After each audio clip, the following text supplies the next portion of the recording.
colocasse a mão no seu coração, eu queria orar antes da gente entrar de fato na palavra.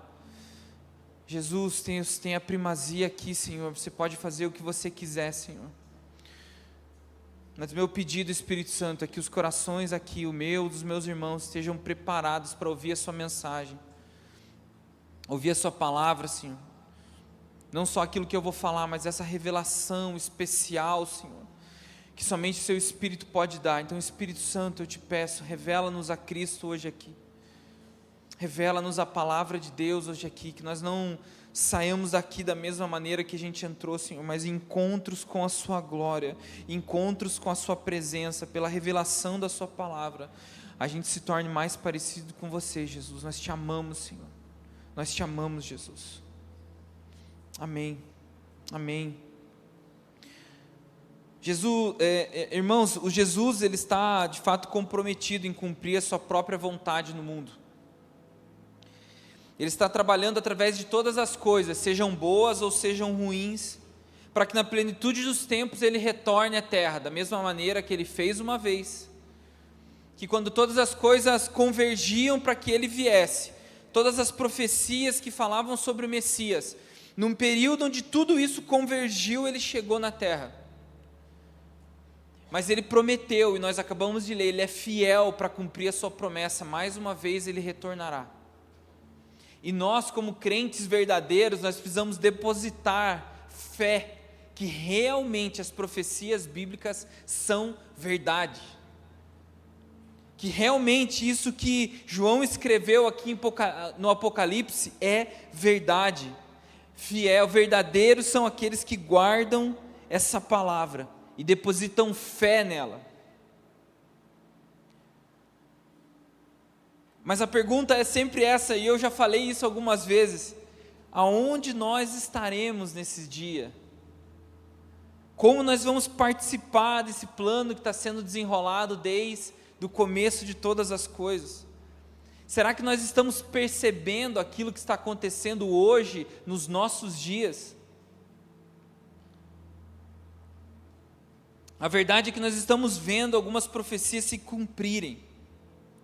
Nos nossos dias, muitas coisas desse livro estão se cumprindo e nós precisamos entender. Nós precisamos estar com os olhos abertos e depositar fé nisso.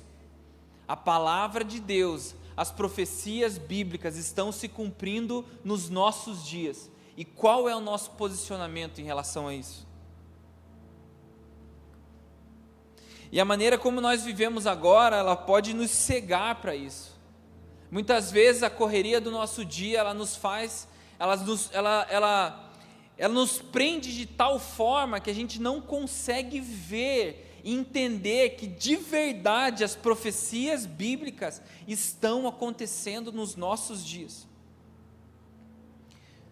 Quando a gente olha para trás e vê um ano que já passou, a gente pensa, cara, um ano passa muito rápido. A gente está aí já na segunda quinzena de março, parece que foi literalmente ontem que começou o ano, mas nós já estamos passando praticamente 3 meses. Quando nós olhamos para trás, a gente tem essa ideia de, cara, como o tempo está passando tão rápido, e a impressão que eu tenho é que quanto mais velho a gente vai ficando, parece que o tempo mais rápido vai passando, né? Mas na medida em que a gente está vivendo a vida, à medida em que nós estamos trabalhando, indo para a faculdade, cuidando dos nossos filhos, vindo da igreja, ao longo do ano, a gente não tem essa mesma perspectiva, como se a hora voasse, o dia voasse. Mas quando nós olhamos para trás, para um ano que passou, a gente vê, cara, como passa rápido. Por que eu estou falando isso? Às vezes nós estamos vivendo as profecias se cumprindo nos nossos dias. Nós conseguimos ver o tempo passando nos nossos dias, mas nós não percebemos o quão rápido as coisas estão andando.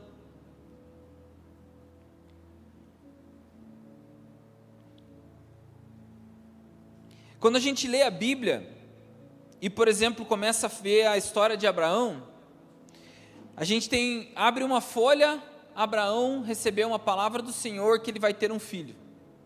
Nós viramos a folha, Sara está com o filho no colo. E nós não conseguimos mensurar que entre esses dois pontos passaram-se 25 anos, por exemplo. O tempo passa rápido, a gente não consegue perceber. Só que lendo as profecias bíblicas, lendo as histórias bíblicas, às vezes a gente não consegue aplicar essa mesma questão temporal com os nossos dias. Eu vejo que às vezes as coisas que a Bíblia diz de que vão acontecer nos nossos dias, a gente vive como se... A verdade, a gente vive às vezes como se elas não fossem acontecer. E mesmo elas acontecendo, às vezes a gente não consegue enxergar elas acontecendo. E o meu desejo hoje é que a gente faça tipo um zoom out, assim. Que a gente levante um pouco o nosso pensamento. Que a gente tenha um olhar de cima a respeito do que está acontecendo nos nossos dias. E a gente consiga conectar algumas profecias, algumas palavras, algumas promessas do Senhor, para a gente conseguir se localizar no tempo e no espaço. A gente está em algum lugar entre o Pentecostes e a segunda vinda do Senhor. Esse livro maravilhoso, ele fala de coisas do passado que aconteceram durante o tempo em que ela foi escrita. Então você tem profecias feitas por exemplo, 3.000 anos atrás, que há 2.000 anos atrás elas se cumpriram. Mas nós temos profecias que foram ditas há 2.000 anos atrás, que estão se cumprindo hoje. Ela não está escrito aqui o cumprimento dela, mas nós precisamos entender e ter os olhos abertos para o Espírito Santo para saber, nos nossos dias, as profecias estão se cumprindo. E como nós viveremos? Como nós organizaremos a nossa vida? Será que a gente vai conseguir por fé que de fato o que está acontecendo nos nossos dias é a palavra de Deus? Será que nós vamos alinhar as nossas vidas daqui para frente, sabendo que o Senhor de fato voltará e em breve Ele voltará? Como nós deveremos viver? Como nós precisamos viver? O que nós precisamos fazer hoje?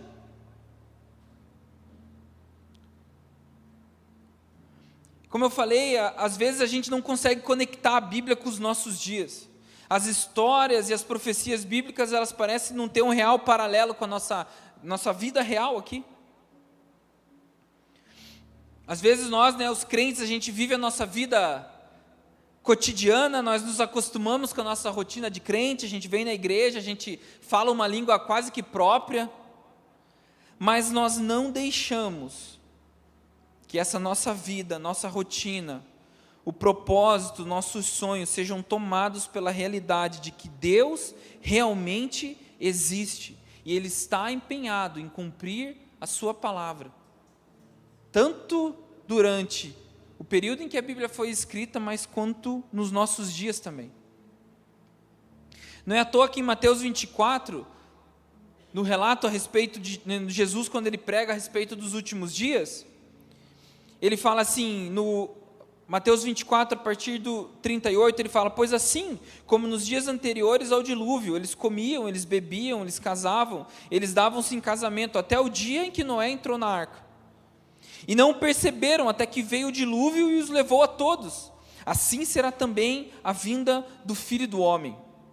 Eu sinto que muitas vezes nós não acreditamos de verdade que o Deus da Bíblia existe.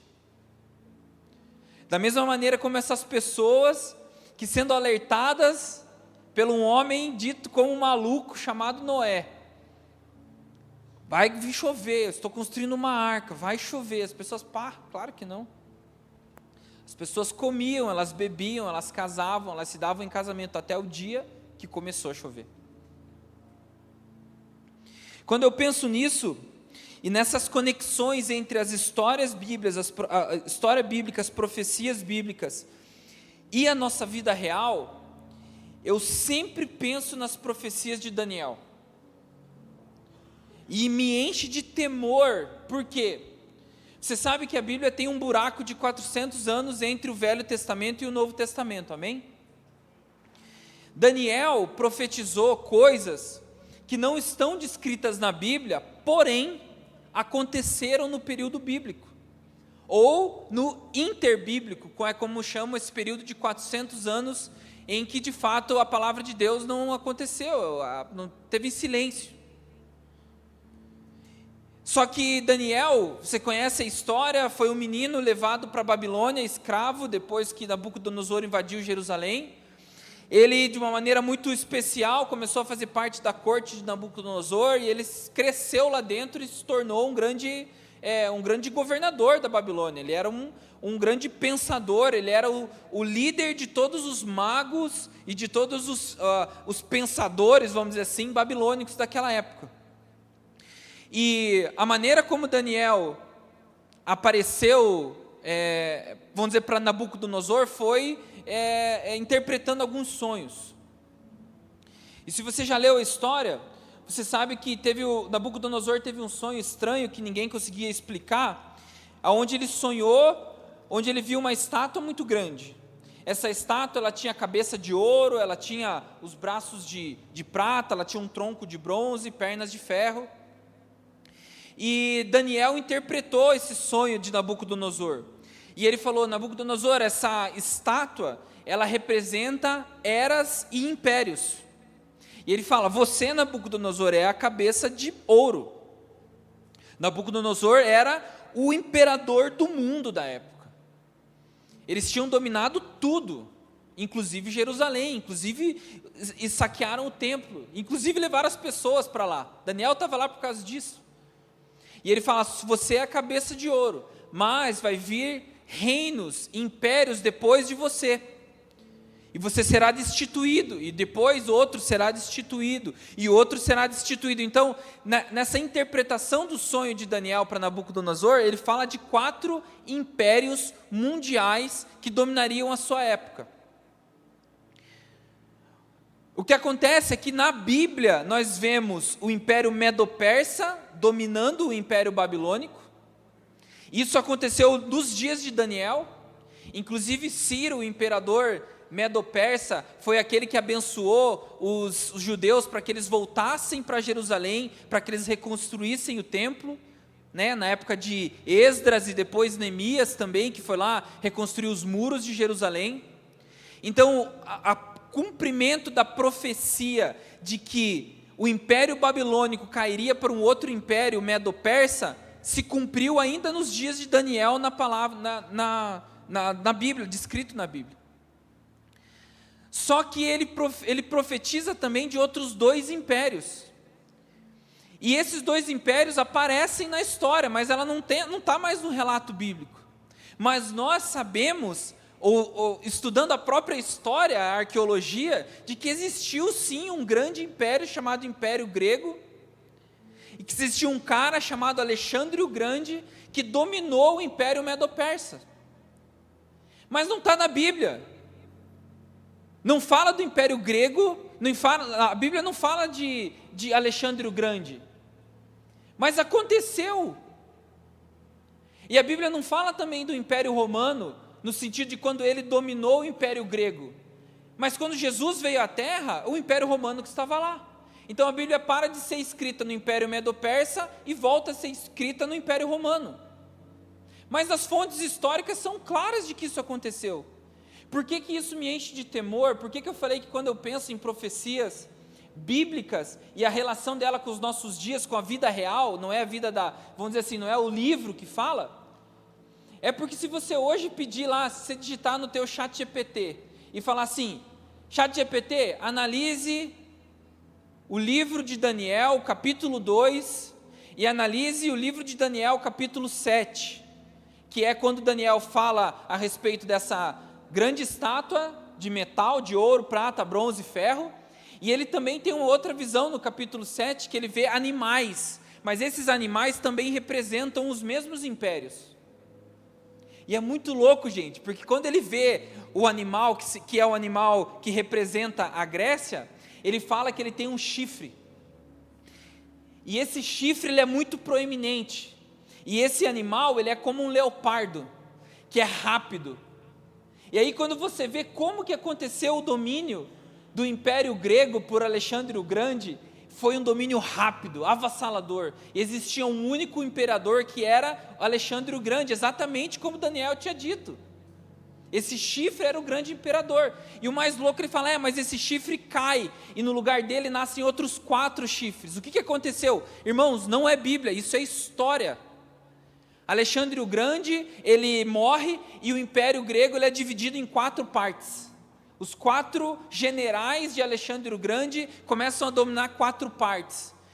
Profeticamente, são os 4 chifres que Daniel diz. Se você pedir para o teu chat GPT analisar isso e fala assim, agora pegue dados históricos, que não são Bíblia, e me faça uma relação entre essas profecias e esses impérios, e o que a história disse que acontece.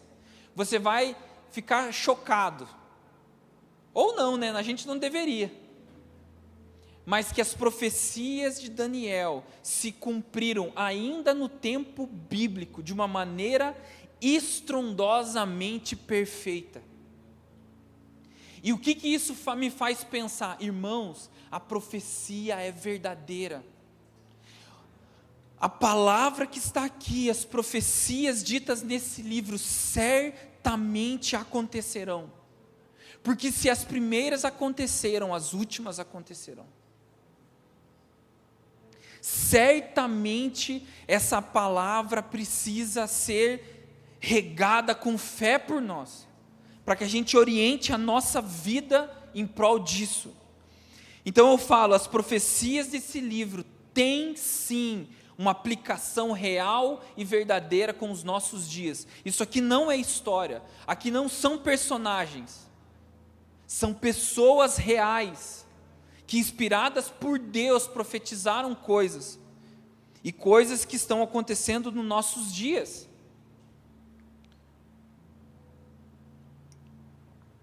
E eu falei aqui desses 4 impérios, que aconteceram aí há 2000 anos atrás, um pouco mais. Mas se a gente vem para os nossos dias, irmãos, e a gente começa a parar para pensar, como apareceu no mapa novamente um estado judeu chamado Israel?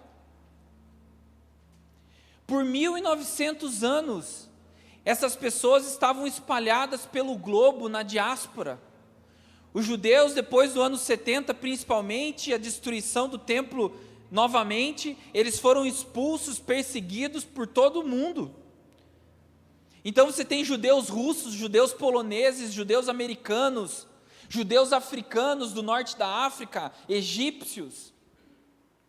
Eles foram espalhados pelo globo, mas essa Bíblia também disse, o Senhor falou através dos seus profetas, eu reunirei o meu povo novamente. Eles voltarão dos 4 cantos da terra, e voltarão para a sua terra prometida, a terra de Israel. E de uma maneira estrondosa, da mesma forma que esses impérios apareceram nesse período interbíblico profetizados por Daniel, esses judeus voltaram para lá.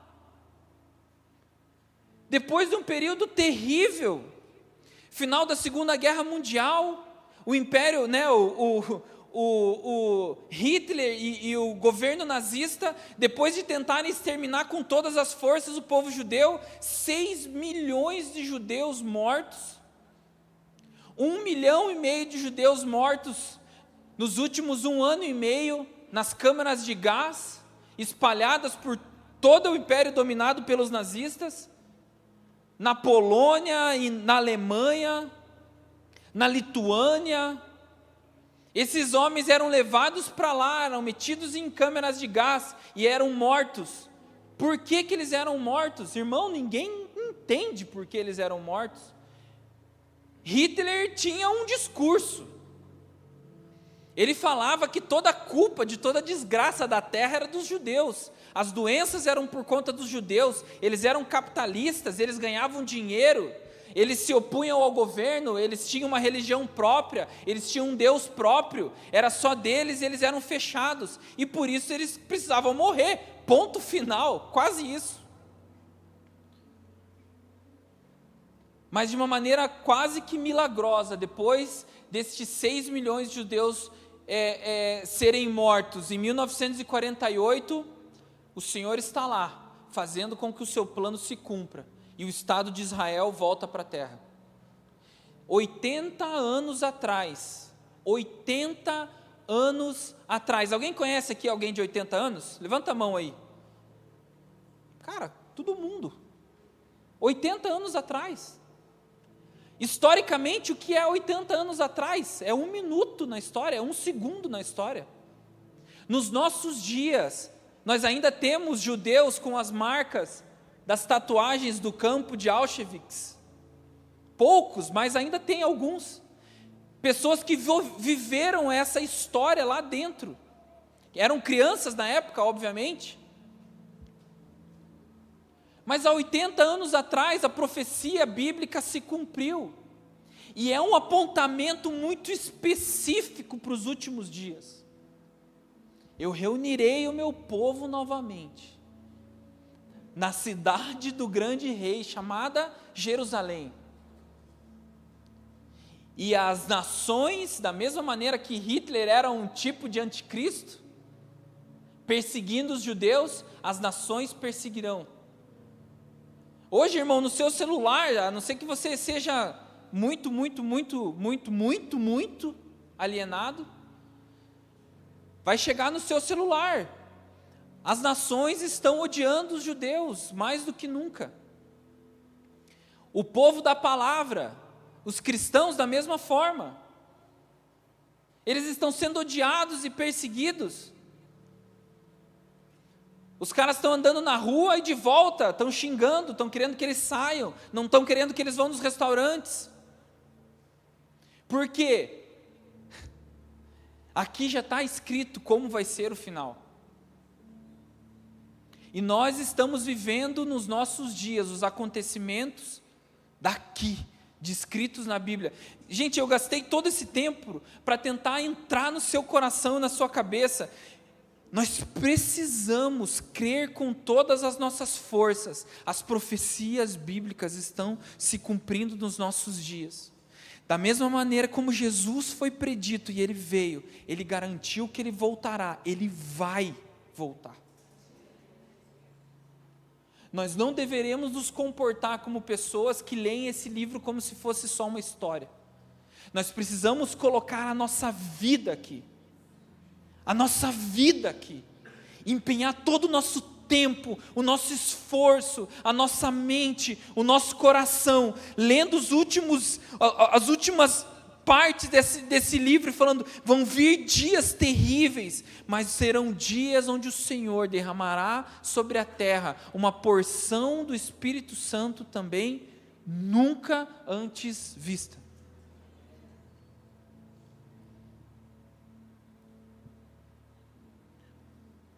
O mundo hoje está de volta, olhando para um povo, e um país que é em extensão menor do que um dos estados muito pequenos do Nordeste brasileiro, que é o Sergipe. Israel é menor que o Sergipe. Os olhos do mundo estão sobre aquele lugar. As promessas estão se cumprindo, Jesus está voltando. Só que algumas coisas precisam acontecer antes disso. E esse desenrolar do plano de Deus nos inclui. A verdade é essa. Mas nós podemos estar conscientes e trabalhar em favor, ou nós podemos estar dormindo. E simplesmente da mesma maneira como aquele povo que vivia no tempo de Noé, nós seremos pegos de surpresa, misericórdia. E quando menos esperarmos, nós vamos ouvir, eis o noivo está vindo. E aí a gente vai pular da nossa cama, a gente vai olhar para a nossa roupa, e ao invés de roupas nupciais, roupas de festa, roupas para participar de um grande banquete, nós vamos estar lá com o nosso pijama todo furado, porque a gente estava dormindo. A gente não pode ser encontrado assim. Mas para isso nós precisamos crer que a Bíblia é verdade, e que o Deus da Bíblia é vivo. Como eu falei, a gente está em algum lugar entre o Pentecostes e a segunda vinda, mas eu chutaria de que a gente está muito mais perto do fim do que do começo. Em Mateus capítulo 16, Jesus fala para os fariseus que perguntam para ele, que pedem para ele para que seja mostrado alguns sinais. Jesus fala: chega a tarde e vocês dizem, teremos tempo bom, porque o céu está avermelhado. E pela manhã vocês dizem, hoje teremos tempestade, porque o céu está com vermelho sombrio. Na verdade, vocês sabem interpretar a aparência dos céus. Então, como não são capazes de interpretar os sinais dos tempos? E essa é uma exortação para nós também. Você consegue fazer uma previsão, não sei com que você trabalha, mas hoje tem muitas pessoas que trabalham olhando previsões, né? Os computadores funcionam para isso, né? Algoritmos de predição de várias coisas, de bolsa, de valor, de tudo. O clima está sendo predito, né? A gente tem aí a gente olha no nosso celular, a gente sabe como que vai estar o tempo daqui uma semana.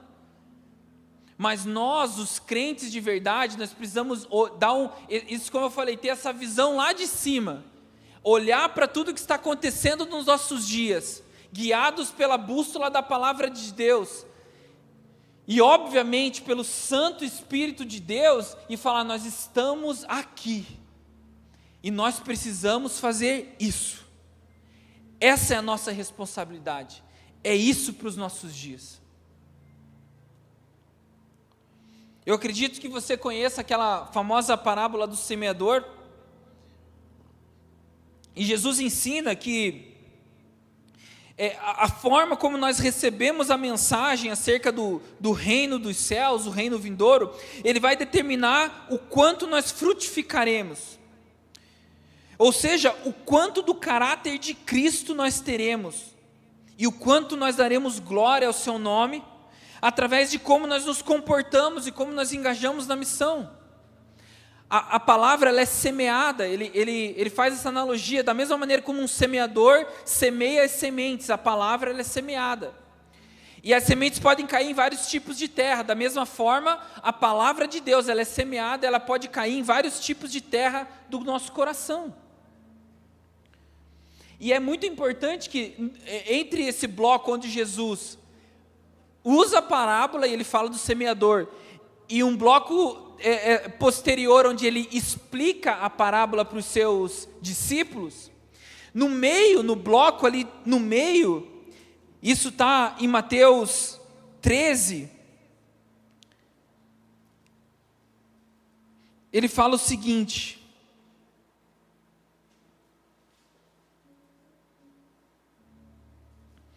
versículo 16: bem-aventurados, porém, são os olhos de vocês, porque veem, e bem-aventurados são os ouvidos de vocês, porque ouvem. Pois em verdade lhes digo que muitos profetas e justos desejaram ver o que vocês estão vendo, mas não viram, e quiseram ouvir o que vocês estão ouvindo, mas não ouviram. Existe uma maneira, uma certa forma de receber a palavra de Deus no nosso coração. Jesus também fala de que aqueles que muito têm, ainda muito mais será dado, e aqueles que pouco têm, até o pouco que eles têm, lhes será tirado. E isso não tem a ver com dinheiro, irmão. Muitas vezes a gente ouve essa mensagem, essa palavra sendo dita como se fosse algo financeiro, ou algo de dar. Não, Jesus está falando aqui a respeito de conhecimento. Aqueles que têm conhecimento e de fato estão com os olhos abertos, eles vão ter ainda mais conhecimento, cada vez mais conhecimento e mais conhecimento. Mas aqueles que têm pouco, estão com o coração endurecido, até o pouco que eles têm, lhes será tirado. Então, a maneira em que nós recebemos a mensagem tem a ver com uma maneira que nós frutificaremos. A maneira que nós nos colocamos em conhecer a Cristo vai fazer com que a gente tenha mais, ou se a gente não tem feito nada, até isso nos vai ser tirado, porque os últimos dias serão dias terríveis, serão dias onde o engano será abundante, serão dias onde as pessoas terão comichão nos seus ouvidos, e elas buscarão mestres para ensinar coisas que elas mesmas querem ouvir, E os enganadores estarão aí, prontos a enganar. Nós não podemos ser enganados. E várias vezes quando eu leio essa parábola do semeador, eu sempre fico me perguntando, como será que eu posso me preparar para crescer em conhecimento? Como eu faço para frutificar e trazer glória a Deus? Como que eu preparo o meu coração? Como que eu preparo essa terra dentro de mim para receber a palavra de Deus?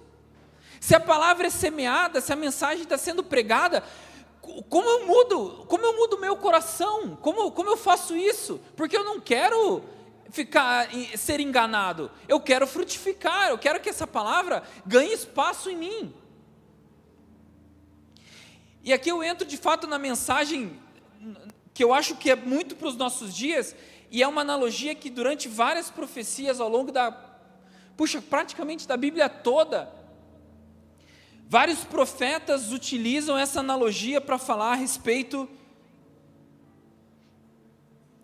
de como o Senhor está decidido em derramar sobre nós algo muito especial. Essa analogia, ela tem um aspecto natural, mas ela também tem uma aplicação profética. Se você quiser abrir comigo rapidinho, Deuteronômio capítulo 11, Deuteronômio está descrevendo como o povo de Israel está chegando na terra prometida, eles estão atravessando o Jordão, e eles estão recebendo algumas, Josué aqui, ele está falando de volta a respeito da lei e os ensinamentos de Cristo.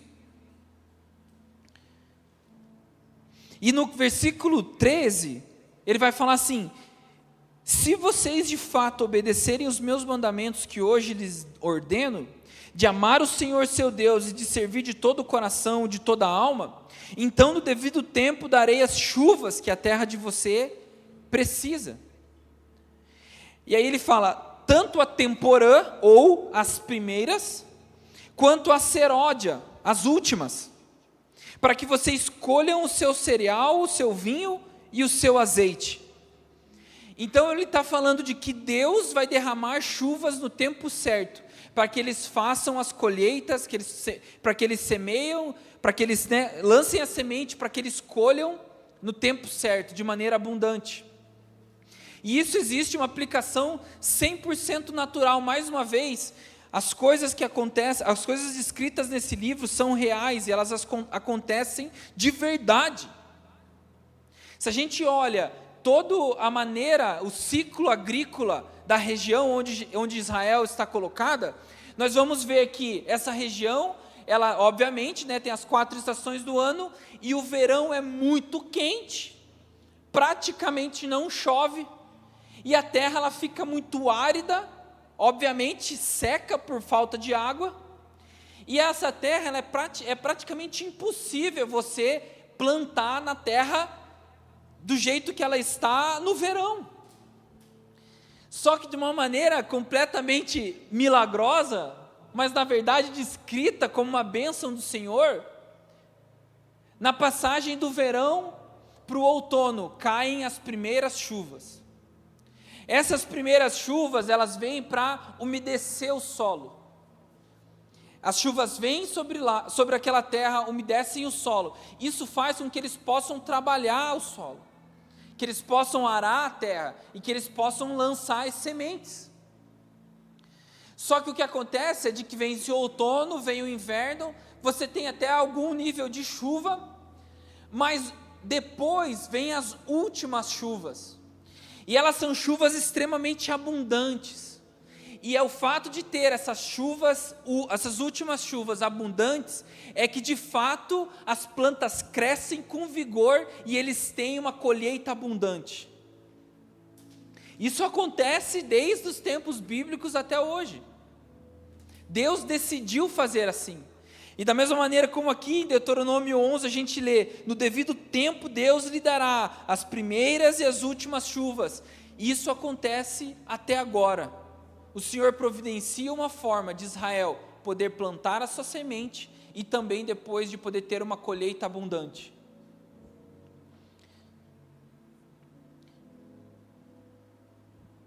Mas existe uma aplicação profética para as primeiras e para as últimas chuvas. E eu queria que você abrisse comigo também em Joel capítulo 2.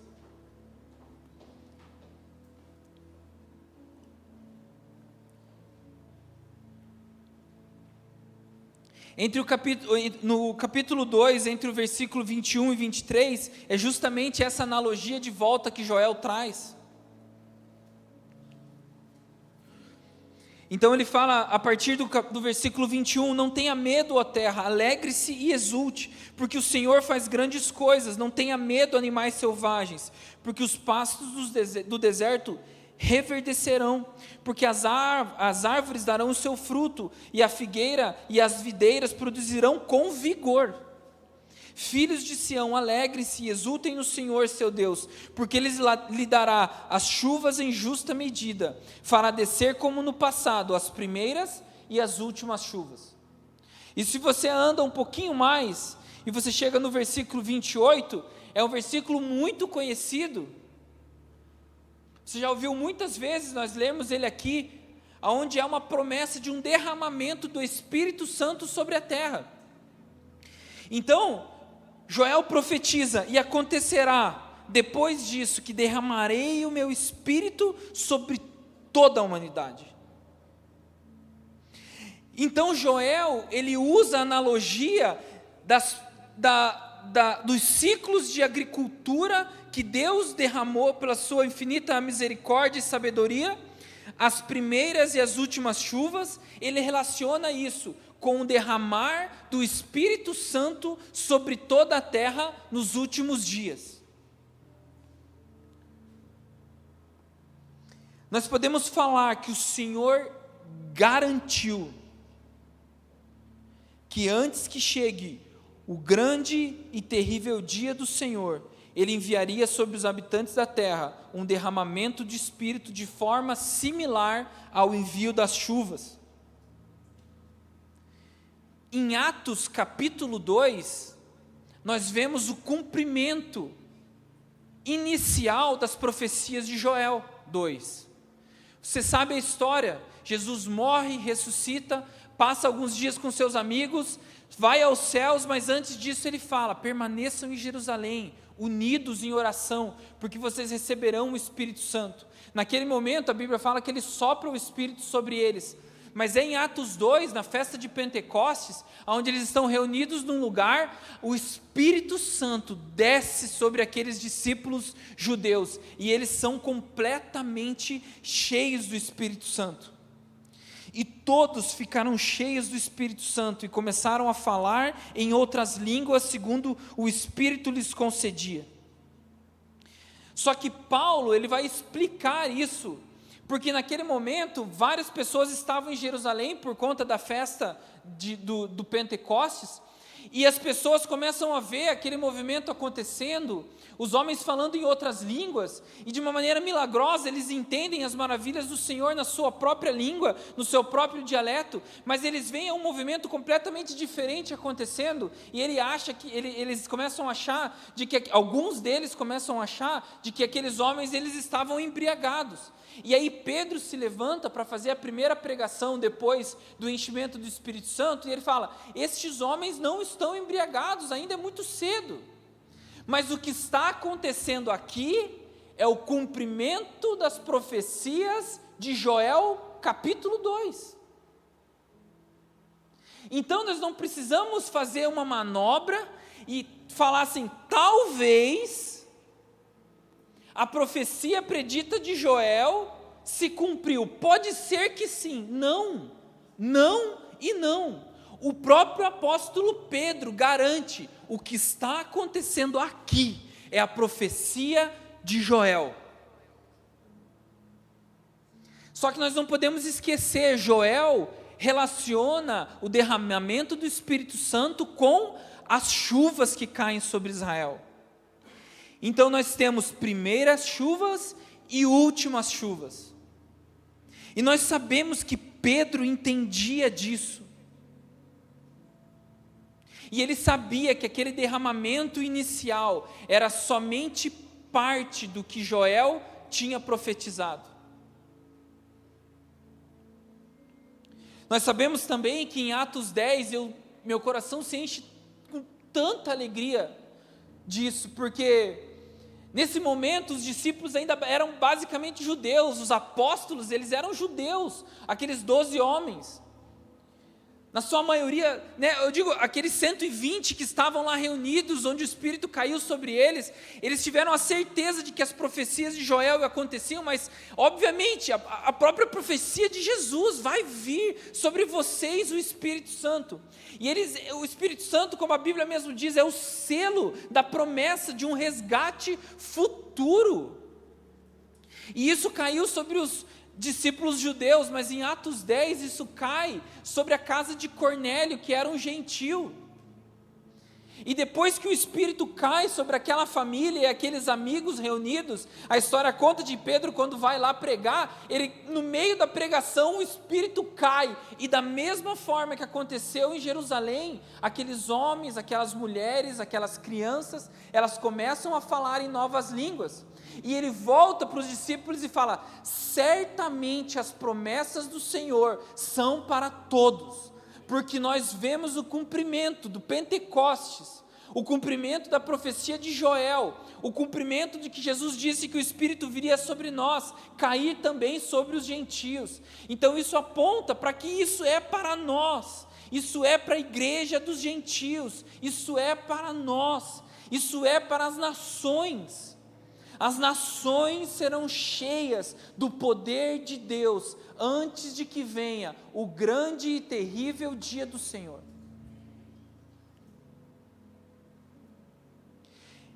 Então, como que nós sabemos que ainda em parte? Primeiro, porque Joel relaciona isso.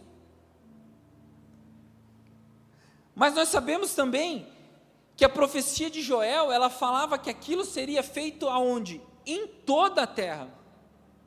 E ela começou em Jerusalém, ela se espalhou e abraçou os gentios, e isso vai começar a ganhar forma mundialmente.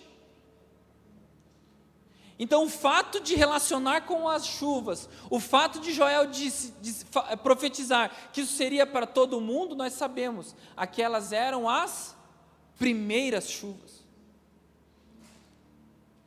Tiago, capítulo 5, você não precisa abrir, mas ele fala assim no verso 7 e 8: portanto, irmãos, sejam pacientes até a vinda do Senhor. Lembrando, Tiago que era irmão de Jesus e passou a ser o líder da igreja de Jerusalém depois de Pedro, foi escrito, obviamente, depois do Pentecostes. Então, depois de que esse derramamento inicial aconteceu, Tiago escreve isso. Então ele fala: sejam pacientes até a vinda do Senhor.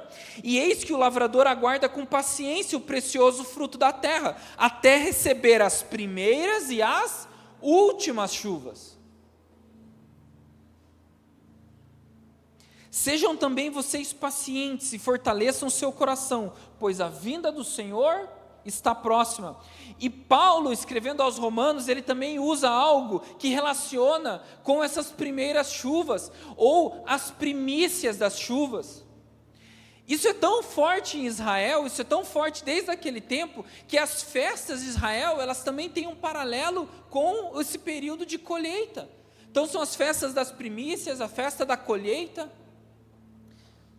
E Paulo fala isso, ele diz em Romanos 8, você também não precisa ler, no versículo 22, pois sabemos que toda a criação a um só tempo geme e suporta angústia até agora. Aqui ele está falando, realmente, o Farley pregou sobre isso alguns domingos atrás, ele está falando do nosso corpo que anseia o dia que realmente nós seremos transformados, o dia da volta do Senhor, onde as coisas serão consumadas. Mas ele diz: e não somente ela, mas nós que temos as primícias do Espírito, igualmente gememos em nosso íntimo, aguardando a adoção de filhos e a redenção do nosso corpo. Fica claro de que não só Pedro, mas Tiago e Paulo entendiam que veio um derramar sobre a terra, que era predito por Joel, predito por Jesus, com uma analogia com as chuvas, que as primeiras chuvas vieram sobre a terra, essas chuvas que regam o coração dos homens, Essa chuva que vai trazer também o cumprimento das profecias, por exemplo, de Ezequiel e de Isaías, quando fala que vai chegar um tempo que o coração do homem, que era um coração de pedra, seria transformado em um coração de carne.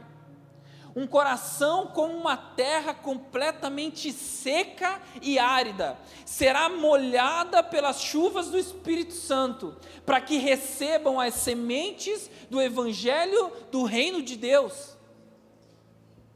E não só por isso, mas um Espírito que vai empoderar os discípulos para se tornarem suas testemunhas. É um homem que começa a ser transformado à medida em que o Espírito desce sobre eles, e ele começa a testemunhar das coisas do que o Senhor disse. Por quê? Porque existe um mandamento, que nós precisamos testemunhar a respeito das coisas de Deus, e do Evangelho do Reino de Deus. Não é só o Evangelho de Jesus, que morreu por você na cruz, para que você tenha os seus pecados perdoados e para que você tenha a vida eterna. Ele não para aí, ele fala, você tem a vida eterna, mas ele fez isso para que ele reinasse sobre a terra. Ele morreu por você, você tem os seus pecados perdoados, mas ele vai voltar para governar a terra com um cetro de justiça. Nós precisamos do Espírito, nós precisamos ser empoderados para que a gente seja essas testemunhas. Logo depois que esses discípulos em Jerusalém foram cheios do Espírito, eles começaram a pregar, eles fizeram um baita de um milagre na entrada do templo daquele homem aleijado, eles foram presos, e eles foram coagidos pelo sinédrio e pelos sacerdotes para que não pregassem mais. Eles podiam até fazer milagres, isso não importava para eles. O que eles não queriam é que a mensagem do Evangelho do Reino fosse pregada. E o que acontece quando esses discípulos são soltos? Eles se encontram com a igreja reunida numa casa, e eles mais uma vez oram e falam: Senhor, dá-nos o seu Espírito, para que nós possamos pregar o Evangelho do Reino de maneira ousada.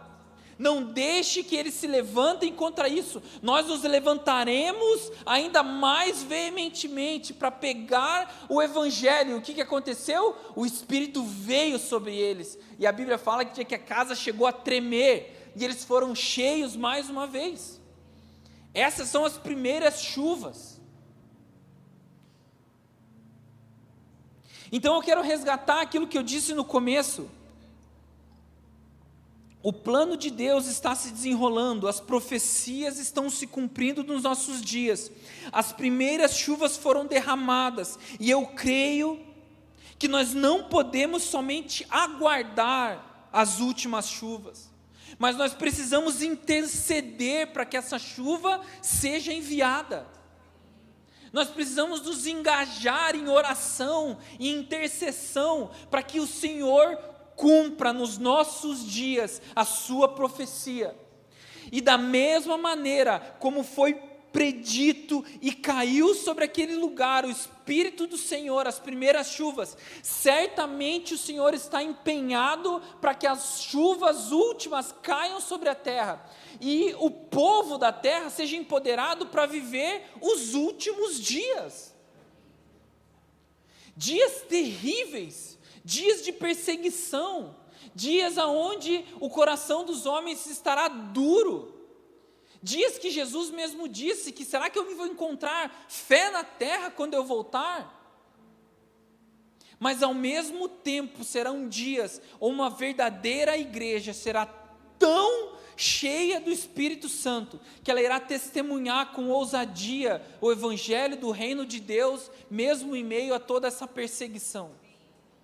Sem as últimas chuvas, nós não venceremos os últimos dias.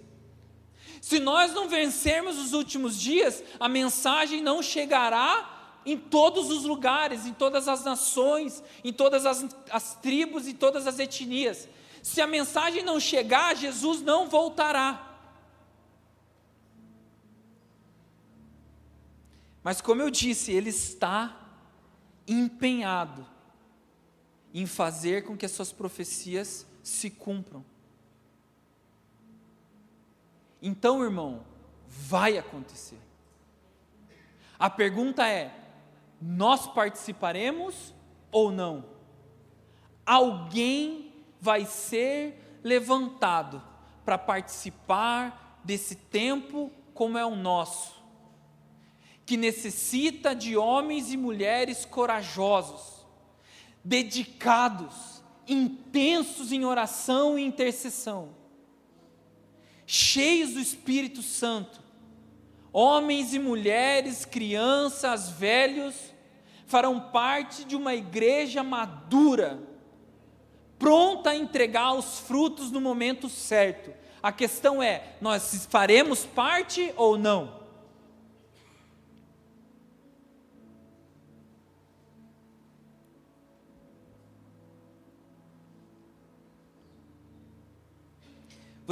Eu acredito que você possa conhecer Jesus um dia, falando de volta com os fariseus. Ele usou uma parábola a respeito a respeito do reino de Deus, e ele fez uma analogia com uma lavoura. Ele disse: um senhor tinha uma terra e ele arrendou para alguns trabalhadores, e esses trabalhadores deveriam entregar os seus frutos no tempo certo. Afinal de contas, as chuvas virão, a terra, se for trabalhada, semeada, vai frutificar, e esse senhor tinha o desejo de receber os frutos na hora certa. Mas o que aconteceu é que ele mandou alguns servos para lá, e esses homens mataram esse servo e não entregaram os frutos, e repetidas vezes isso aconteceu, até que esse senhor falou assim: eu vou mandar então o meu filho, porque o meu filho eles respeitarão. Mas o que aconteceu? Quando o filho chegou, eles falaram: vamos matar o filho dele, vamos tomar posse dessa terra, vamos ficar com fruto para nós. E aí ele fala: o que esse senhor fará quando encontrar esses servos? E a Bíblia diz que Jesus mesmo falou por essa parábola: esse senhor tomará a terra deles e entregará para alguns servos que realmente entregarão o fruto no tempo certo, cumprirão o acordo. E os próprios fariseus entenderam a mensagem. A gente não precisa de uma interpretação e tal, é só ler a Bíblia. Os fariseus souberam que Jesus estava falando deles, de que eles seriam os lavradores maus, que por não entregarem os frutos no tempo certo, essa terra seria entregue a outros lavradores. Nós entendemos que é a igreja dos gentios. Então a igreja dos gentios, essa igreja dos santos arrolados, essa igreja do mundo inteiro, essa igreja vai amadurecer, essa igreja vai cuidar da terra, e essa igreja vai entregar os frutos. Vai! Mas nós estaremos nela? Mais uma vez eu pergunto: será que seremos nós a entregar os frutos? À medida que nós recebemos essas primícias do Espírito, os nossos olhos espirituais são abertos e nós começamos a ser de fato transformados. Os nossos desejos começam a se alinhar com os desejos de Deus, as coisas desse mundo começam a perder gradativamente o seu valor e começamos a valorizar o que Deus valoriza. As nossas orações, elas começam a mudar, porque as nossas necessidades começam a mudar. Deus vai colocando em nós, encontro após encontro, o seu coração.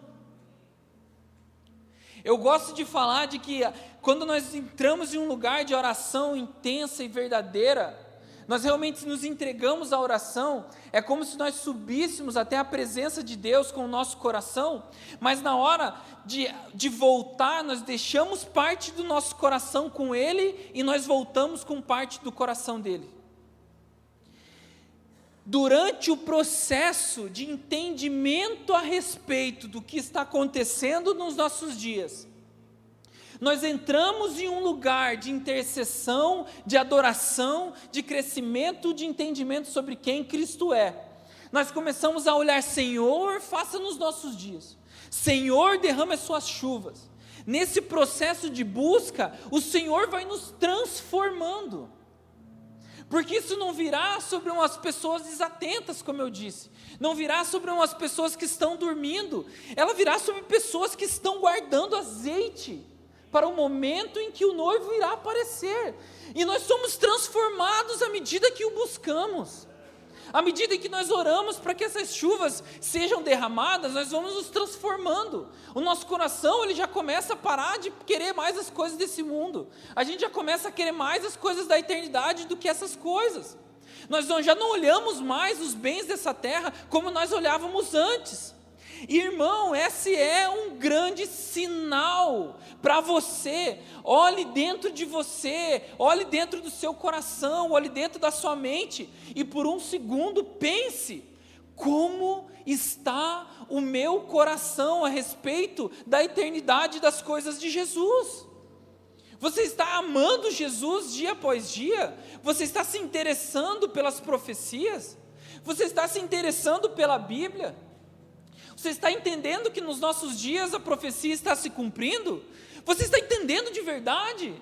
Ou será que você está amando o dinheiro, a paz e a tranquilidade? Será que você está se programando para uma aposentadoria tranquila e calma? Ou você está se programando para realmente ser uma testemunha viva do Evangelho de Deus na terra?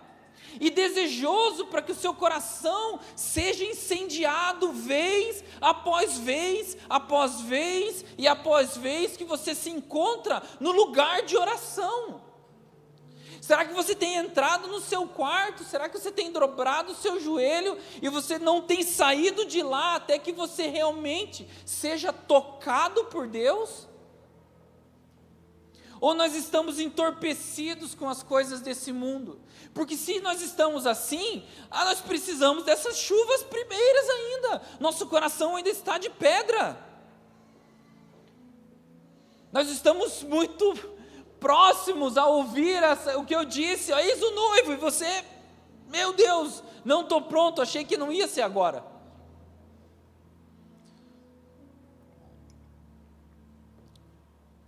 Eu acredito que é dessa forma que Deus decidiu nos tornar participantes. Não que nós desejássemos a sua vontade, mas Ele vai gradativamente, à medida que nos entregamos a Ele mesmo, colocando dentro de nós aquilo que Ele quer, nós passamos a ser transformados à sua medida. Então, como eu disse, essa igreja que entregará os frutos, ela não vai ser uma igreja despreocupada, desatenta, amortecida, entorpecida com esse mundo. Só que essa mudança, ela não acontece num piscar de olhos. Irmão, deixa eu te falar uma coisa, acredite em mim. Acredite em mim. Não vai acontecer um dia em que você vai estar completamente envolto com o mundo. E você vai fazer uma oração de 10 segundos. E o seu coração será completamente transformado. E você não vai mais querer nada dessa terra. Não vai acontecer assim. É gradativo. O Senhor vai nos envolvendo. Enquanto nós vamos nos entregando a Ele, Ele vai se entregando a nós. Enquanto nós começamos a bater na porta, Ele já está querendo abrir. Enquanto nós vamos nos aproximando dEle, Ele vai se aproximando de nós. Existem promessas de um derramar extremamente grande, mas nós precisamos gerar isso dentro de nós. O Senhor está chamando essas pessoas que estão querendo gerar isso em oração, carregar um peso de intercessão, olhar para o mundo, ver que o mundo está gemendo, as pessoas estão se perdendo, e nós queremos gerar isso porque nós sabemos, o Senhor não voltará até que todos ouçam a mensagem. O Senhor não voltará antes que uma perseguição grande chegue, mas o Senhor também não voltará antes que seja derramado o Espírito sobre medida, sem medida sobre a igreja. Quando a gente fala de um nascimento de bebê, se você é mulher, você pode já ter, obviamente, passado por isso, mas se você é homem, você pode ter acompanhado a sua esposa. Existe algo acontecendo dentro da mulher, esse bebê vai se formando de uma maneira estrondosa e magnífica, a Bíblia até fala disso, né? Os ossos que se formam dentro, que coisa maluca. Mas nós vamos também gerando como família, aquela criança, aquele bebê, E o fato de que vai chegando perto da data do parto, que chega uma hora que as contrações começam e não tem mais volta, a criança tem que nascer, ela vai nascer. E a Bíblia usa essa analogia para os últimos dias, da mesma maneira de que uma mulher com dores de parto não tem como retroceder, não tem como voltar atrás, aquela criança vai nascer. Os últimos dias serão assim, ele vai voltar, as coisas vão acontecer, mas ele nos chama para participar disso, gerar esse lugar em oração, sabe? Nós precisamos de gente madura. Essa igreja dos últimos dias, ela é uma igreja madura, ela não é uma igreja de crianças. São homens e mulheres maduros o suficiente para saber que vão precisar carregar um fardo. Mas não é um fardo que elas vão carregar sozinhas, é o Espírito de Deus empoderando um povo na terra. Essa árvore que vai dar os frutos no tempo certo, como aquela da parábola do semeador, que vai dar fruto a 100, a 60 e a 30, ela vai precisar ter as suas raízes muito firmes, em uma terra que foi regada pelo Espírito, mas também arada pelas provações e por períodos intensos de intercessão. Nós vamos ser levados a um lugar de arrependimento muitas vezes, nós vamos ser levados a um lugar de endireitar o nosso caminho, nós vamos ser pegos, surpreendidos, amando mais coisas da terra do que Jesus, nós vamos ser surpreendidos desejando mais coisas daqui, nós vamos ser surpreendidos esquecendo das promessas, nós vamos ser pegos, surpreendidos, quase que não acreditando de que o Deus da Bíblia é de verdade. Nesse momento nós vamos ser feridos pelo Senhor, nós vamos ser feridos pelo Espírito Santo, e nós vamos precisar nos arrepender, nós vamos precisar chorar e falar: Jesus, me perdoe, alinhe o meu coração, por favor, eu não quero ficar de fora disso. E Oséias capítulo 6 vai falar: venham, voltemos para o Senhor, pois Ele nos despedaçou, mas Ele nos trará cura, Ele nos feriu, mas sarará as nossas feridas. Depois de 2 dias Ele nos dará vida novamente, ao 3º dia nos ressuscitará, para que vivamos em sua presença. Conheçamos o Senhor e esforcemo-nos para conhecê-lo. Tão certo como nasce o sol, Ele aparecerá. Alguém tem dúvida que daqui a pouco, lá pelas 5, 6 horas da manhã, o sol vai subir? Será que tem alguém louco o suficiente que duvida de que amanhã cedo o sol levantará no horizonte mais um dia? É claro que irão. E dessa mesma forma Oséias fala: tão certo como nasce o sol, Ele aparecerá. É claro que Oséias aqui, ele está falando do período antes de Jesus, mas irmão, ele está falando em 2 dias, Ele nos dará vida novamente, ao 3º dia nos ressuscitará. Ele está profetizando um Cristo que viria. E o que ele fala depois? Virá para nós como as chuvas de inverno, como as chuvas de primavera que regam a terra. Nesse processo nós vamos precisar voltar muitas vezes ao Senhor, nos arrependermos, entendendo que nós estamos desalinhados com o propósito. A igreja desses dias precisa de homens similares a Elias. Tiago vai falar que esse grande profeta do Velho Testamento, ele era um homem como nós, ele era sujeito às mesmas perseguições. A gente sabe, a gente lê a sua história, teve um período onde ele ficou até meio depressivo, ele pede para Jesus para que tire ele da terra, e irmão, o cara subiu para o céu, sem morrer. Eu acho que ele tinha algum prestígio com Deus, mesmo passando por períodos de intensa tristeza.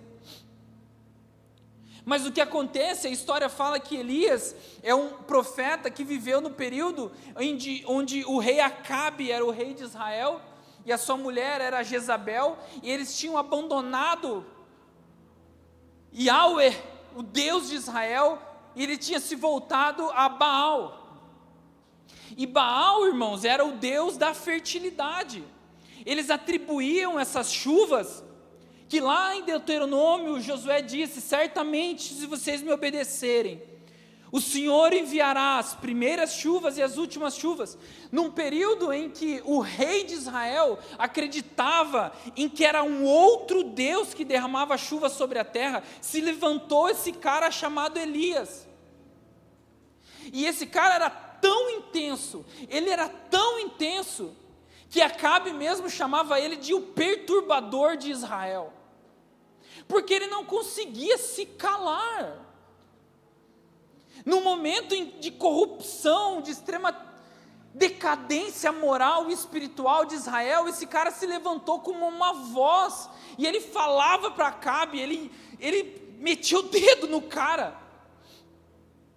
E o que acontece é que eles adoravam Baal, o Deus das chuvas. Ele ora e fala: não irá chover mais.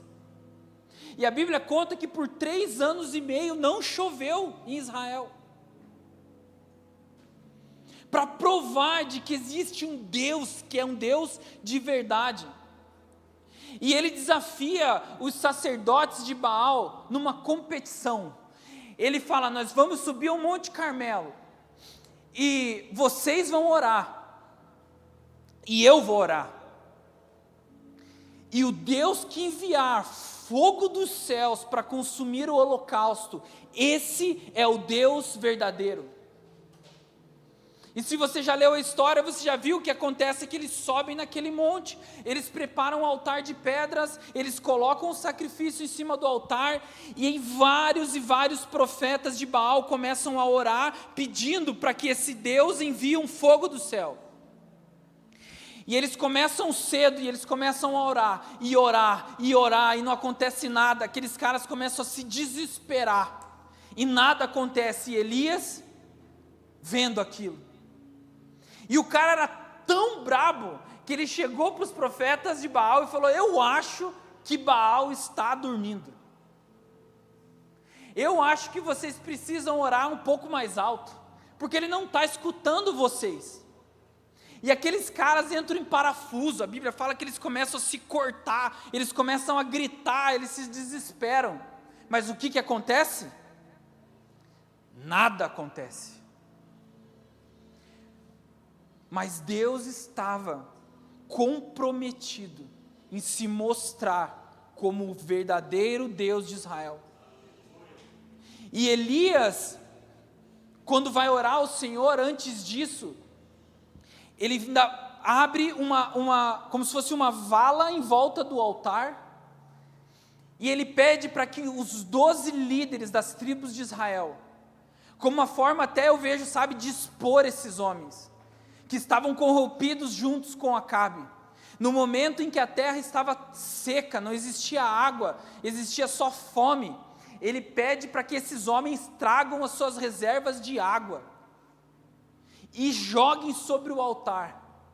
Era uma maneira de humilhar os sacerdotes de Baal, mas era uma maneira também de mostrar a decadência do povo, que deveria honrar o Deus verdadeiro, mas estavam se dobrando a Baal, e esse Deus não fazia nada por eles. Ele fala: derrube as suas águas aqui, encham essa vala em volta do altar. E a Bíblia conta de que o altar ficou todo cheio de água, e cheio, toda essa vala em volta do altar. E quando Elias ora, Deus manda um fogo do céu, que não só consome o holocausto, mas consome as pedras, ele consome toda a água. Irmão, a gente está falando aqui de profecias que se cumprem. Irmão, de verdade, pessoas como eu e você viram o céu abrindo e fogo descendo do céu, para provar que existe um Deus de verdade lá. Não é uma conversa. Mas nesses nossos dias a gente precisa de homens valentes como Elias, porque depois de tudo isso ele mata os profetas de Baal, e ele declara: só existe um Deus em Israel. E ele começa a entrar num lugar de intercessão, porque as chuvas precisavam voltar à terra. E ele começa, como eu disse, gerar isso em oração e intercessão. E ele tinha um ajudante, ele fala: vai lá, vê se você está enxergando alguma coisa. E ele chega, olha pela janela, o céu azul, azul, azul, da mesma maneira que estava nos últimos 3 anos e meio. Nada no horizonte. O que Elias faz? Volta a orar: Senhor, envia. Senhor, faça que as chuvas venham. Senhor, se mostre forte. Senhor, manda chuva. E aí ele fala pro servo: vai lá ver. E ele vai e olha e volta: Elias, cara, nada, não existe nada, não estou vendo nada. Ele volta a oração, até que esse menino vê uma pequena nuvem vindo no horizonte. Ele volta e fala: ó, Elias, cara, não sei o que tanto que você está esperando, mas tem uma pequena nuvem que parece que está vindo para cá. E Elias entende o sinal. Elias entende que existe uma palavra de Deus liberada.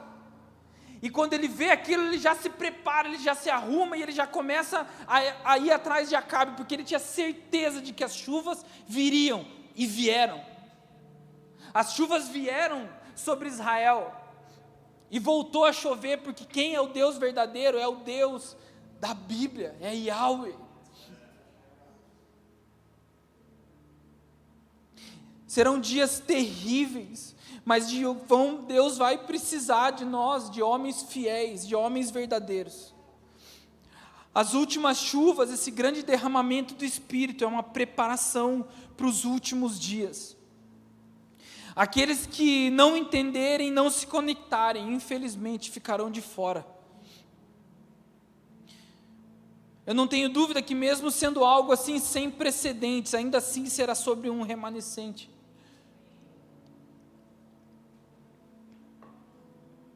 A terra toda será cheia da glória de Deus, mas vão existir pessoas que estarão brilhando a luz de Cristo no meio de dias de trevas.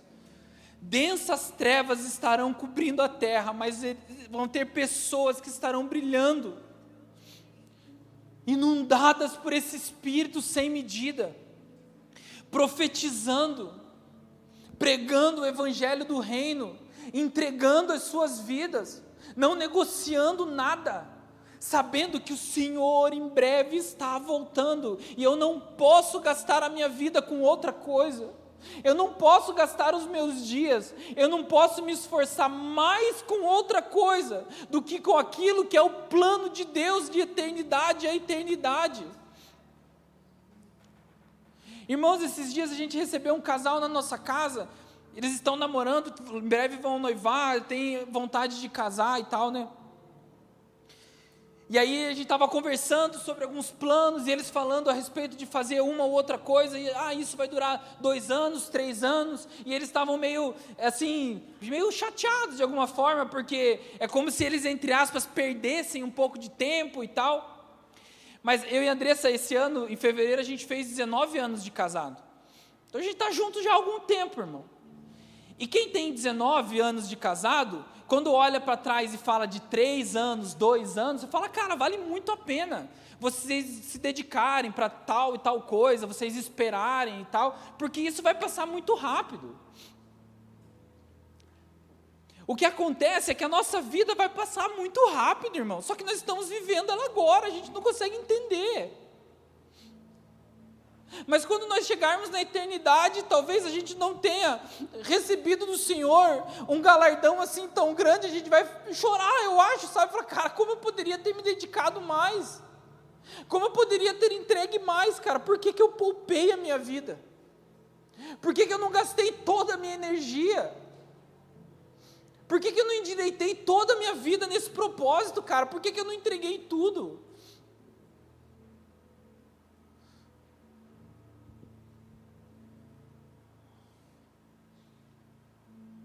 Talvez você possa se perguntar, depois de ouvir tudo isso, assim: cara, mas será que vai ser já? Será que essas chuvas vêm agora? Será que a gente vai orar e vai ver isso cair sobre o mundo agora? Eu quero te dizer que não importa. Não importa se é agora ou não. O que importa é que elas vão vir, e nosso papel é orar. O nosso papel é clamar, o nosso papel é interceder, gerar isso. Em 2 Pedro capítulo 3, é um relato terrível, onde Pedro fala: antes de tudo saibam que nos últimos dias surgirão escarnecedores, zombando e seguindo suas próprias paixões. Eles dirão: o que houve com a promessa da sua vinda? Desde que os antepassados morreram, tudo continua como desde o princípio da criação. Mas eles deliberadamente se esquecem de que há muito tempo, pela palavra de Deus, existiam céus e terra, e esta formada da água e para a água. E pela água o mundo daquele tempo foi submerso e destruído. Pela mesma palavra, os céus e a terra que agora existem estão reservados para o fogo, guardados para o dia do juízo e para a destruição dos ímpios. Ele faz um alerta: não esqueçam disso, amados. Para o Senhor um dia é como 1000 anos, e 1000 anos é como um dia. O Senhor não se relaciona com o tempo da mesma maneira que nós se relacionamos. Deus, ele não está preso no tempo, ele é o começo e ele é o fim. Ele está no começo e ele está no fim. O Senhor não demora em cumprir a sua promessa, como julgam alguns. Pelo contrário, Ele é paciente com vocês, não querendo que ninguém pereça, mas que todos cheguem ao arrependimento. O dia do Senhor, porém, virá como ladrão. Os céus desaparecerão com um grande estrondo, e os elementos serão desfeitos pelo calor, e a terra e tudo que nela há será desnudada. Visto que tudo assim será desfeito, que tipo de pessoas é necessário que vocês sejam? Vivam de maneira santa e piedosa. Piedosa, irmãos, você pode traduzir isso como devota, é entregue a Deus. A piedade aqui não tem a ver com piedade no sentido de eu tenho piedade, eu vou dar uma grana para aquela pessoa, não? Piedade tem a ver com devoção, tem a ver com entrega de coração ao Senhor. E aí ele fala: esperando o dia de Deus e apressando a sua vinda. Não é uma espera num ponto de ônibus, irmão, esperando o ônibus passar para te levar. É uma espera, é uma expectativa que certamente ele virá, mas nós trabalharemos para apressar a sua vinda, porque tem parte que é nossa responsabilidade. Nós não sabemos se esse desenrolar será na nossa geração, mas nós precisamos orar como se fosse. Os sinais, eles estão aí mais do que nunca, os sinais estão aí. Quando eu leio o Novo Testamento, por várias vezes os discípulos falaram: nós estamos nas últimas horas, nós estamos nos últimos dias, nós estamos vivendo os últimos dias. Mas como alguém que vai ficando velho já começa a se desesperar, parece. João, o último discípulo vivo na terra, antes de morrer, ele escreve as suas cartas, e em 1 João 2,18 ele fala: filhinhos, esta é a última hora. E assim como vocês ouviram que o anticristo está vindo, já agora muitos anticristos têm surgido, por isso sabemos que esta é a última hora. Se há 2000 anos atrás o apóstolo João, o cara que viu a vinda do Senhor, o cara que contemplou Jesus com seus cabelos mais brancos do que a lã, os seus olhos como chamas de fogo, ele fala: nós estamos na última hora. Se há 2000 anos nós estamos na última hora, nós estamos quando, irmão? No último segundo, talvez? Jesus, ele está às portas. Nós vamos poupar tempo? Será que nós vamos poupar força? Nós vamos guardar fôlego para o quê, irmão? O que nós vamos esperar receber antes de Jesus voltar, irmão? Pode ser que ele volte daqui a 200 anos, mas uma coisa eu te digo com maior certeza: ninguém desse salão vai estar aqui daqui a 200 anos. Então, para mim e para você, o fim da linha pode ser bem breve. Nós vamos poupar tempo. Pode ser que esse derramamento não venha nos nossos dias, mas talvez nós vamos ser aqueles chamados para arar essa terra, entendeu?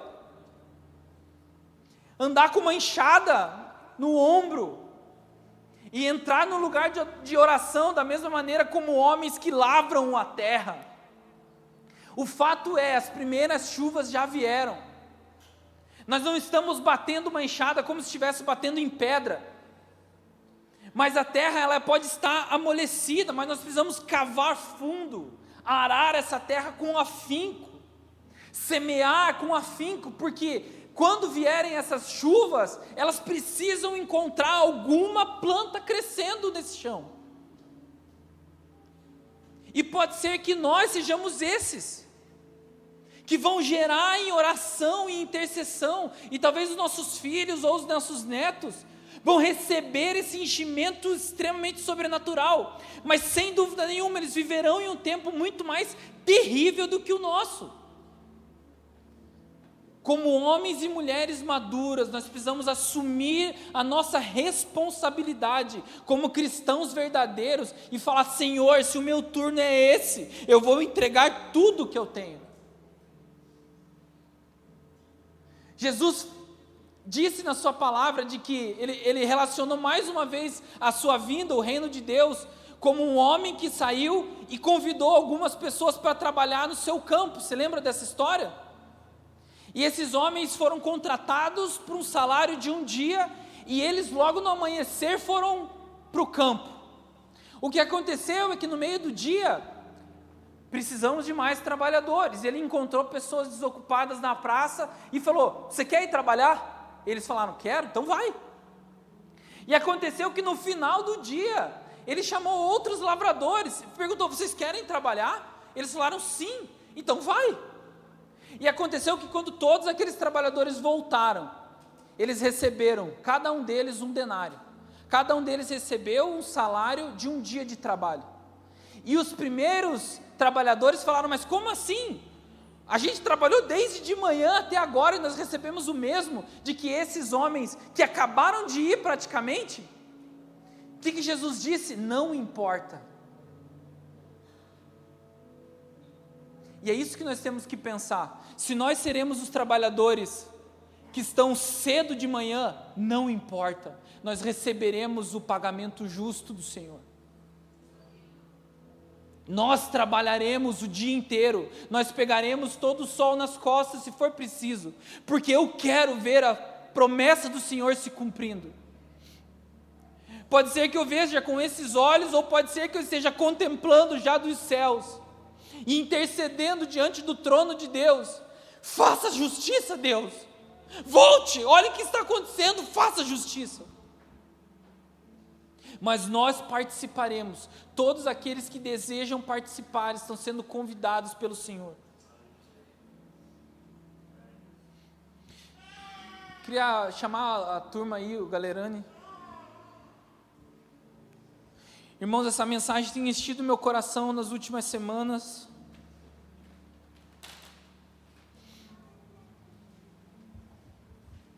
E eu sinto algo mudando no meu coração, dessa forma como eu falei. Vez após vez eu vejo o Senhor nos chamando, o Senhor me chamando, chamando a minha casa para um lugar mais profundo. Eu vou falar uma coisa e por favor, não pense que é por nada demais. Mas a gente entrou nesse período de jejum, a gente está terminando uma semana de jejum. O Farley e a Dani falaram aqui que entenderam de Deus, por toda a correria, a gente nem acabou conseguindo conversar sobre isso, a gente não sabia que eles estavam ouvindo, mas a Andressa sabe que há umas 3 ou 4 semanas atrás, veio um peso no meu coração. Eu falei: Andressa, eu vou jejuar, eu preciso que Deus fale comigo, eu preciso que Deus mostre algumas coisas para os próximos dias, para os próximos meses, eu não sei, eu quero que Jesus fale comigo, eu quero que Ele me mostre o que eu preciso fazer, o que eu preciso fazer, o que eu preciso fazer.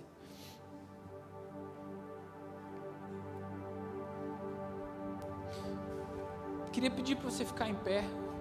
Queria ter um tempo que a gente pudesse orar. Irmão, eu já vou falar desde já, tá? Você ora o tempo que você quiser, o tempo que você acha que deve orar, o tempo que você vai ficar orando. Você não precisa cumprir absolutamente nenhum protocolo, irmão.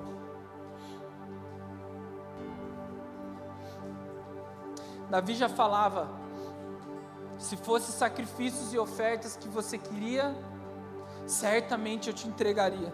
Mas eu sei o que você quer, um coração quebrantado e contrito. Então, irmão, sacrifícios e ofertas, você pode até entregar, mas o que Deus quer é um coração quebrantado e contrito.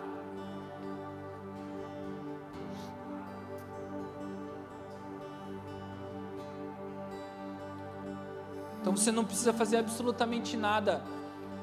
Para mim, quem sou eu? Quem sou eu? Mas você não precisa fazer nada para ninguém. Você não precisa mostrar nada para ninguém. E o fato de, se você pegar e se levantar e ir embora agora, não quer dizer que você não entendeu, ou que você não ouviu, ou que você tem um coração duro. A mudança, ela não vem do dia para a noite, ela não vem instantaneamente. Não vai ser a hora que você vai levantar a mão aqui, vai vir um raio, você mudou de vida. Não vai. Mas eu te digo, irmão, a semente, ela precisa ser regada. A semente precisa ser regada. Nós precisamos regar as sementes. Hebreus fala de que as chuvas vêm sobre a terra, e essa terra, ela precisa dar fruto. Essa terra ela precisa receber essa chuva e frutificar. Senão não serve mais nada a ela, a não ser queimada. Então o Senhor tem derramado chuva sobre nós, mas se o nosso coração não acolher essa chuva, não acolher essa mensagem, não a minha, mas eu digo, vez após vez nós lemos a Bíblia, nós ouvimos pregações e podcasts e tudo mais, mas essa mensagem não conseguia achar um espaço dentro do nosso coração. Certamente nós somos algumas daquelas sementes da parábola do semeador, que o diabo veio, simplesmente roubou e levou embora, ou no primeiro sol quente a planta se queima, ela acaba, ou seja, na primeira provação. Mas, irmão, a terceira semente, ela é uma semente que ela brota numa terra, e o que acontece é de que ela fica apertada por espinhos, e ela não morre, mas ela também não frutifica. E Jesus explica para os seus discípulos que esses espinhos são as preocupações desse mundo e as paixões pelas riquezas. Isso aponta para esse lugar de pessoas que estão muito mais preocupadas com a vida daqui e não com a vida da eternidade, e elas não conseguem frutificar. Nós precisamos orar: Senhor, me desata daqui. Eu te digo, irmão, com meu coração muito pesado, alguns anos atrás, e graças a Deus já faz alguns anos, a Andressa sabe muito bem disso, eu me sentia exatamente como essa planta. Eu falava: Senhor, eu não tenho como responder a nada hoje. Eu estou tão preso nesse mundo. Eu estou preso na minha empresa, eu estou preso com os meus clientes, eu estou preso com os financiamentos, eu estou preso com tudo. Se você me chamar, eu não tenho como sair. O que aconteceu é de que, do entendimento disso, o Senhor, com a sua grande e infinita misericórdia, foi nos tirando gradativamente desse lugar. E talvez, se você sinta assim, você vai precisar começar a orar agora: Senhor, envia sobre mim essas chuvas. Senhor, me tira desse lugar preso nesse mundo. Irmãos, nós precisamos entender que as profecias são verdade, e orar para que essa chuva venha sobre nós. Então eu quero orar um pouco, nós vamos ter um momento de adoração, irmão, e aí é você e Deus, a vida é sua. A salvação é sua, a recompensa é sua, o convite é para você, e você faz com ele o que você quiser. Você pode dedicar a sua vida para Jesus, ou você pode passar a vida inteira achando que isso tudo é balela. Cada um vai ter que sondar o seu próprio coração e entender em que momento você está, porque na volta de Jesus, a Bíblia diz que a intenção do coração será desvendado naquele dia. Ninguém poderá se esconder naquele dia. Ah, Espírito Santo, nós precisamos de você e somente de você, Espírito Santo. Se você não atuar dentro dos nossos corações, se você não nos levar a esse lugar, ninguém mais poderá levar. Tenha misericórdia de nós, Espírito Santo, por favor. Tenha misericórdia de nós. Caia sobre nós, Espírito Santo. Caia sobre esse salão, caia sobre os meus irmãos. E envia, Jesus, essas chuvas sobre nós. Nós queremos ser os seus trabalhadores. Nós queremos honrar o seu nome, levar a sua mensagem. Envia sobre nós, Jesus. Envia chuva sobre nós. Nós estamos tão secos, Jesus. Envia sua chuva sobre nós. Envia, Senhor.